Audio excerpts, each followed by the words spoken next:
ఏళ్ల తర్వాత తెరుచుకున్న జగన్నాథ్ పూరి ఆలయం లోపల నేలమాళిగ దృశ్యాన్ని చూసినప్పుడు అసలు అక్కడ ఏం జరిగింది? అది గనక తెలిస్తే మీరు కూడా జై జగన్నాథ్ అంటూ నినాదాలు చేయడం స్టార్ట్ చేస్తారు. శ్రీకృష్ణుడు ఈ ఆలయంలో ఆత్మ బలిదానం చేసుకున్నారు. శ్రీకృష్ణుని శరీరమంతా పంచతత్వంలో కలిసిపోయింది. కానీ ఒక్కటి తప్ప, అదే ఆయన హృదయం. ఈ జగన్నాథుని గుడిలో శ్రీకృష్ణుని హృదయం ఇప్పటికీ కొట్టుకుంటూనే ఉందని అందరూ విశ్వసిస్తారు. ఈ హృదయాన్ని సామాన్యుడు ఎప్పటికీ చూడలేని విధంగా ఈ ఆలయంలోని ఒక భాగంలో రక్షణాత్మక పద్ధతిలో ఉంచారు. అయితే తాజాగా వెలుగులోకొచ్చిన ఈ ఘటన అందరినీ కలచివేసింది. జగన్నాథ ఆలయ చరిత్ర ఎన్నో వందల సంవత్సరాల నాటిది. ఈ ఆలయంలోని అనేక సెల్లార్లు చాలా సంవత్సరాలుగా మూసివేయబడ్డాయి. అయితే వాటిల్లోని కొన్ని సెల్లార్లు తర్వాత తెరవబడ్డాయి. కొన్ని సెల్లార్లు వందల సంవత్సరాలుగా ఇప్పటికీ మూసివేయబడ్డాయి. ఈ సెల్లార్లలో ఒకదానిలో శ్రీకృష్ణుని హృదయం ఇప్పటికీ కొట్టుకుంటూనే ఉందని నమ్ముతారు. అయితే ఈ హృదయాన్ని కొన్ని పెద్ద విషసర్పాలు కాపలా కాస్తున్నాయని చెబుతారు. ఈ సెల్లార్లలో కొన్నిటిలో శ్రీకృష్ణుని నిధి ఉందని, ఇప్పటికీ రక్షణగా రహస్యంగా వీటిని కాపాడుతూ ఉంటాయని చెప్తారు మన పెద్దలు. ఢిల్లీకి చెందిన 25 ఏళ్ల యువకుడు జగన్నాథ ఆలయంలోకి ప్రవేశించినప్పుడు ఏం జరిగింది? ఏళ్ల తరబడి మూతపడిన సెల్లార్ను తెరిచి చూడగా లోపల కనిపించిన దృశ్యం చూసిన ఆ యువకుడు చాలా రోజులు కూడా స్పృహలోకి రాలేదని తెలుస్తోంది. అయితే స్పృహలోకి వచ్చి అతను చెప్పిన మాటలు వింటే ఎవ్వరికైనా గూస్ బంప్స్ వచ్చేస్తాయి. అది వింటే మీరు కూడా జై జగన్నాథ్ అంటూ నినాదాలు చేయడం మొదలు పెడతారు. ఇంతకు ఆ వీడియో ఏంటో చూసి తెలుసుకుందాం. పూరిలోని జగన్నాథ ఆలయంలో జగన్నాథుడు, అతని సోదరుడు బలభద్రుడు, సోదరి సుభద్రకు చెందిన చెక్క విగ్రహాలున్నాయి. చెక్క శిల్పాలతో అందరినీ ఆకర్షించే ఈ ప్రత్యేక ఆలయానికి మరెన్నో ప్రత్యేకతలున్నాయి, ఎన్నో రహస్యాలున్నాయి. ఒడిశాలోని ఈ ఆలయాన్ని సందర్శించడానికి దేశ విదేశాల నుంచే కాకుండా అనేక మంది వస్తూ ఉంటారు. ఈ ప్రసిద్ధ ఆలయం 4 ధామ్లలో ఒకటి. ఈ ఆలయానికి హిందూ మతంలో చాలా ప్రత్యేక స్థానం ఉంది. 11వ శతాబ్దంలో కళింగ దేశాన్ని అంటే ఒడిశా రాష్ట్రాన్ని పరిపాలించిన అనంతవర్మన్ చోడగంగ దేవుడు ఈ ఆలయాన్ని కట్టించాడు. అయితే ఆయన పాలన కాలంలో విమాన గోపురాన్ని అంటే గర్భగుడి, జగమోహన మందిరాన్ని అంటే నాట్య మండిపాన్ని మాత్రమే నిర్మించాడు. ఆ తరువాతి కాలంలో అంటే క్రీస్తు శకం 1174లో ఒరిస్సాను పాలించిన అనంగ భీమదేవుడు ఈ ఆలయాన్ని అభివృద్ధి చేశాడు. ప్రస్తుతం పూరీ క్షేత్రంలో దర్శనమిస్తున్న జగన్నాథ స్వామి ఆలయ సంపద అంతా అనంగ భీమదేవుని కాలంలో నిర్మించినదే. పురుషోత్తమ క్షేత్రం, శ్రీక్షేత్రం అనే పేర్లతో పిలువబడే పూరీ వైష్ణవ మతంలో ఒక ముఖ్యమైన కేంద్రంగా విరాజిల్లుతోంది. ఈ పట్టణంలోని జగన్నాథ ఆలయం వైష్ణవ దివ్య దేశాలలో ఒకటిగా గుర్తించబడుతుంది. ఈ ఆలయం మీద అప్పట్లో ఎన్నో దాడులు జరిగాయి. ఆ సమయంలో ఆలయాన్ని దారుణంగా దోచుకున్నారు. ఈ దాడుల తర్వాత కూడా ఆలయంలోని విగ్రహాలను కాపాడారు కొంతమంది. ఆ తర్వాత దాడుల కారణంగా ఆలయంపై పలు ఆంక్షలు విధించారు. పూరీ జగన్నాథ ఆలయంలోని 4 ద్వారాలను మరోసారి తెరవాలని ఒడిశా ప్రభుత్వం నిర్ణయించింది. పూరీలోని జగన్నాథ ఆలయంలో జగన్నాథుడితో పాటు అతని సోదరుడు, అతని సోదరి చెక్క శిల్పాలు ఉన్నాయి. ఆలయానికి వెళ్లే భక్తుడు ఆలయంలోని సింహద్వార్కు వెళ్ళినప్పుడు ఇలా చెబుతాడు: లోపలికి అడుగు పెట్టనంతసేపు సముద్రపు అలల చప్పుడు వినిపిస్తుంది. కానీ సింహద్వారం దాటి మెట్లు పైకి వెళ్ళగానే పడగానే అలల శబ్దం. आजकल जिसे देखो ज़ुप्पी पर लूडो खेल रहा है, क्योंकि यहाँ है क्रेजी फन गेम्स और जीतना है बहुत आसान। साथ में मिलेगा वही सेम बचपन वाले लूडो का फन, और ये मैं ही नहीं बल्कि 10 करोड़ से ज़्यादा यूजर्स भी। పడగానే అలల శబ్దం అకస్మాత్తుగా ఆగిపోతుంది. సముద్రానికి సమీపంలో ఉన్న ఈ ఆలయం 24 గంటలు సముద్రపు అలల శబ్దం వస్తుంది. కానీ గేటు లోపలికి అడుగు పెట్టగానే ఆ శబ్దం ఆగిపోతుంది. అలాగే జగన్నాథుని ఆలయ పైభాగంలో ఉంచిన జెండా గురించి ఎంతో గొప్పగా చెప్తారు. ఇది గాలికి వ్యతిరేక దిశలో ఎగురుతుంది. ఈ ఆలయ పతాకాన్ని ప్రతిరోజు మారుస్తారని, ఏ రోజైనా ఆ జెండాను మార్చకపోతే 18 ఏళ్ల పాటు ఈ ఆలయం మూతపడుతుంది అని అంటారు. ఈ ఆలయ వంటశాల కూడా రహస్యమైందే. ఇక్కడ తయారయ్యే ప్రసాదాన్ని 7 కుండలలో తయారు చేస్తారు. 7 కుండలను ఒకదానిపై మరొకటి ఉంచుతారు.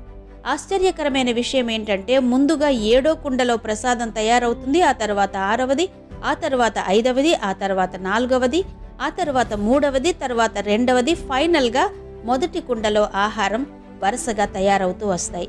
ఇక్కడి విగ్రహం లోపల బ్రహ్మ పదార్థం, అదే శ్రీకృష్ణుడి గుండె ఉందని చెబుతూ ఉంటారు ఇక్కడి ఆచార్యులు. ఇక్కడ కృష్ణుడు జగన్నాథుడిగా పిలువబడతాడు. ఇక్కడ విగ్రహం వేప చెక్కతో తయారు చేయబడుతుంది. ఇది 12 సంవత్సరాలకు ఒకసారి మార్చబడుతుంది. విచిత్రం ఏంటంటే ఈ విగ్రహంలో గుండె ఇప్పటికీ కొట్టుకుంటూనే ఉంటుందట. జగన్నాథ ఆలయానికి కేవలం సనాతని హిందువులు మాత్రమే వచ్చి దర్శించుకుంటారు. ఇక ఈ ఆలయంలోని బేస్మెంట్లో 2024లో రత్నాల నిధి, శ్రీకృష్ణుడి ఆభరణాలు, అతని దుస్తులు సహా అనేక విలువైన వస్తువులు కనుగొనబడ్డాయి. జగన్నాథ ఆలయాన్ని నిర్మూలించడానికి అనేక ప్రయత్నాలు జరిగాయి. జగన్నాథ ఆలయాన్ని కూల్చివేయాలని ఔరంగజేబ్ ఆదేశాలు కూడా జారీ చేశాడు. మొఘలులు కూడా కూల్చాలనుకున్నారు, కానీ సాధ్యం కాలేదు. ఈనాటికి జగన్నాథుడు అస్వస్థతకు గురైనప్పుడు ఒక డాక్టర్ స్వయంగా వచ్చి జగన్నాథుడి విగ్రహాన్ని పరీక్షిస్తూ ఉంటారు. జగన్నాథుడు జ్యేష్ఠ పౌర్ణమి రోజున చల్లని నీటితో విగ్రహాలని అభిషేకం చేస్తారు.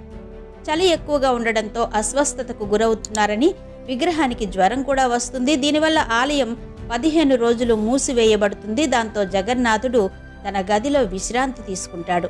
శ్రీ జగన్నాథ ఆలయ అడ్మినిస్ట్రేషన్ హైకోర్టులో ఇచ్చిన అఫిడవిట్ ప్రకారం రత్న భాండాగారంలో మొత్తం 3 గదులున్నాయి. 25 నుండి 40 చదరపు అడుగుల లోపలి గదిలో 50 కిలోల 600 గ్రాముల బంగారం, 134 కిలోల 50 గ్రాముల వెండి ఉన్నాయి. వీటిని ఎప్పుడూ ఉపయోగించలేదు. బయటి గదిలో 95 కిలోల 320 గ్రాముల బంగారం, 19 కిలోల 480 గ్రాముల వెండి ఉన్నాయి. వీటిని పండుగల సమయంలో బయటకు తీస్తారు. అదే సమయంలో ప్రస్తుతం ఉన్న గదిలో 3 కిలోల 480 గ్రాముల బంగారం, 30 కిలోల 350 గ్రాముల వెండి ఉంది. వీటిని నిత్య కర్మలకు ఉపయోగిస్తారు. ఇదిలా ఉండగా ఢిల్లీకి చెందిన శుభం మిశ్రాకు సనాతన ధర్మం, మన పురాతన దేవాలయాల్లోని రహస్యాల పట్ల ఎంతో ఆసక్తి ఉండేది.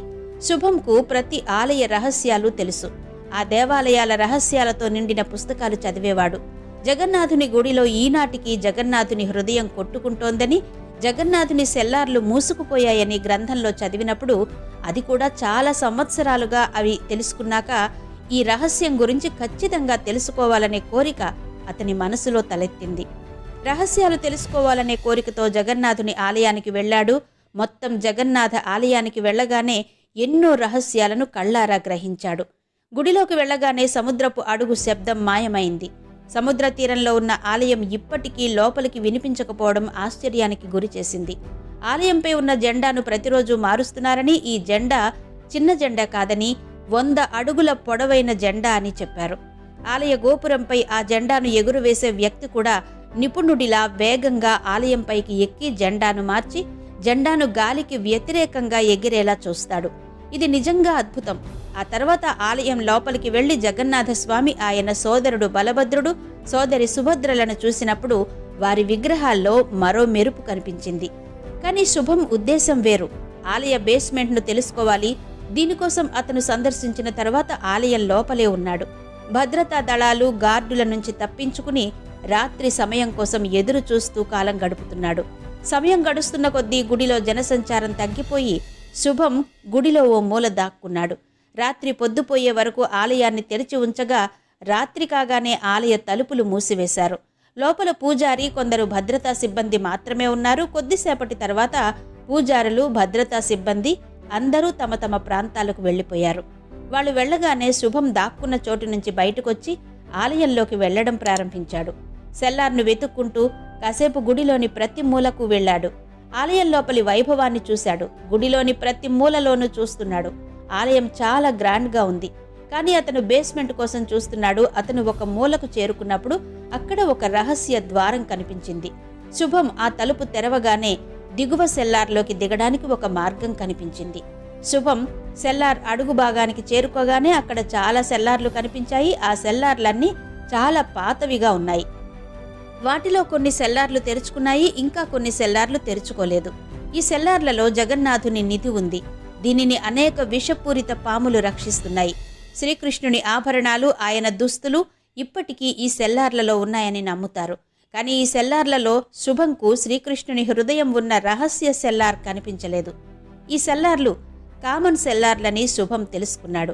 శుభం ఈ బేస్మెంట్లో అన్ని మూలలు వెతుకుతున్నాడు. ఆ తరువాత అతను బేస్మెంట్ లోపల మరొక బేస్మెంట్ను కూడా చూశాడు. నేలమాళిగ ముఖద్వారం వద్ద ఒక పెద్ద రాయి ఉంది.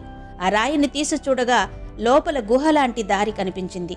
అతను ఆ గుహ మార్గంలో మరింత ముందుకు వెళ్ళినప్పుడు అతను ముందు ఇంకో సెల్లారుంది. వీటిని తెలుసుకోవడానికే ఢిల్లీ నుంచి పూరి జగన్నాథ ఆలయానికి వచ్చాడు. శుభం దగ్గర టార్చ్ ఉంది. దానివల్ల అతను లోపలికి వెళుతున్నాడు. కొన్ని మీటర్లు వెళ్ళాక అతని ముందు చాలా పాత తలుపు కనిపించింది. శుభం వెతుకుతున్న తలుపు ఇది. శుభం ఆ తలుపు తెరవడానికి ప్రయత్నించాడు. ఆ తలుపుకు తాళం కానీ ఎలాంటి భద్రతా ఏర్పాట్లు కానీ లేవు. ఎన్నిసార్లు ప్రయత్నించినా తలుపు మాత్రం తెరుచుకోలేదు. చాలాసేపు ప్రయత్నించిన తర్వాత తలుపు దగ్గర అతను నేలకు అనుసంధానించబడి ఫిక్స్ చేసిన ఒక రాయిని చూసి ఆశ్చర్యపోయాడు. ఆ రాయి కారణంగా ఆ తలుపు తెరుచుకోవడం అని తెలుసుకున్నాడు. ఆ రాయిని చూస్తే ఆ రాయి పాత వింత రాయిలా కనిపించింది. ఈ రాయి మామూలు రాయి కాదు. ఆ రాయి ఒక శాసనంలా కనిపించింది.